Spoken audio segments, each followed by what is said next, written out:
I loved this chapter for many obvious reasons, because it is so related to wellness and mindfulness.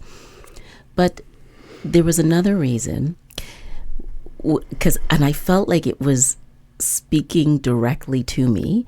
So Lisa Miller writes a story about Walter and how he discovered his calling. And Walter was also inspired by Howard Thurman. That's his name, right? That's right, yeah.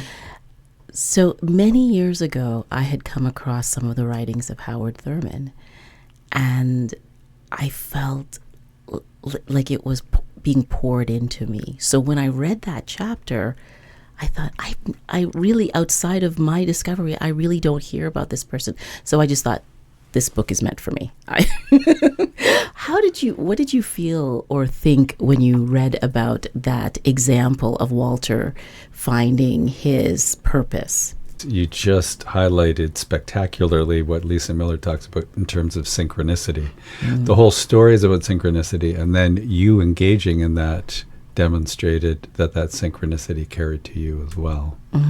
So, well, the beauty is in the awareness that this man and his thoughts and his teachings have entered into Walter's life, and that there's been this beautiful thread throughout Walter's life of the impact, the experience, the blessing that Howard Thurman has been, and that he's aware of it. And I think that's part of the key, is that sometimes things come to us, they appear to us, they're given to us, and we don't even notice. Right. And Walter noticed. Well, it's also about learning to pay attention to these events that happen that are not, they're not obvious, like to the obvious, like to the eye, but they are more sensation based. Like, I feel this to be true. And that's actually a huge part of that story, is that when Walter engages with Howard, and he's asking Howard's input as to what should I do with my life, what am I called to do, and Howard teaches him how to be a listener, to be open, to be aware, right? He didn't understand how to do that before Howard introduced that to him.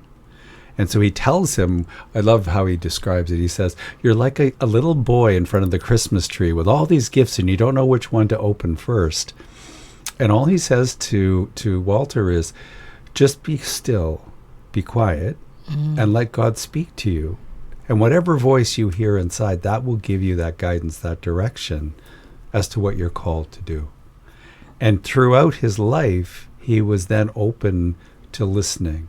And by listening, he was able then to determine what he was going to do. He even ends up, being the world-renowned expert on Howard Thurman, simply because he allowed himself that awareness, and he learned that from Howard.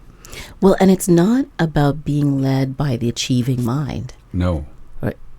You're being led by listening to what cannot be seen but felt. That's right. Being open to that still small voice within, and knowing when it is the voice of the Spirit, the voice of the divine, instead of our own voice, because we do talk to ourselves an awful lot. True. For me, the litmus test for that is this the most loving thing I can do? Oh. And if it is, then I think that's God.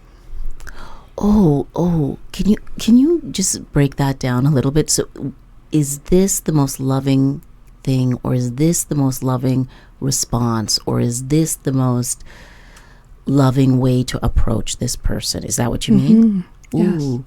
Because God is in that love. God is love. So I know that when what I'm hearing is just pure love, that it is the kindest, most generous, sweetest, most loving thing that I could be doing, then I know that's the voice of the divine. Do you think that we have to train that into each other, into our society, or do you think that some of us are born knowing that? Because how do you come to understand and listen? Like, what do you know? Like, how do you know what to pay attention to?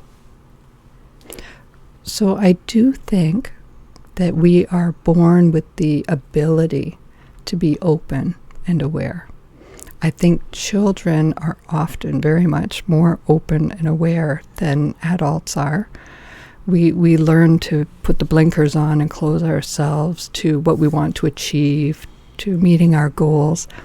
And I sometimes wonder if that's what Jesus was talking about when he said that we should become like little children, that we should become more open and able to engage with life when life reaches out to us. Even in the darkest moments, in the hardest moments. Absolutely, yes. But I think, as Sue-Ann said, I think we're born with the capacity. But I do think how we are nurtured and these what our environment is as we age and we develop determines whether we continue with that openness or whether we close that. So when we were talking about Walter, for instance, his initial assumption was that he was going to be a lawyer. His achieving brain was telling him that was what he was called to do. And it was only by being encouraged to be open and shown how to do that again that he then makes the decision that he should follow a different path. But it's the rejection, isn't it? It's the rejection of not getting into one of the programs that helps him to be open. Is that right? I think it helps to guide his choice, but I think that sense of being open is something that he was encouraged and shown how to do by Howard Thurman. I don't think that was something that he was engaging in before that. But sometimes it is those setbacks or those losses in our lives that kind of force us to take stock, to rethink, to be more open, because the path has become bumpy. When it's smooth, it's easy to just kind of keep our heads down and move ahead. Yes. But, when the road gets tough, when we've fallen and need to pick ourselves back up, when we've been sick or hurt, that I think is really when we are most open to finding new ways forward, new life-giving, healing ways.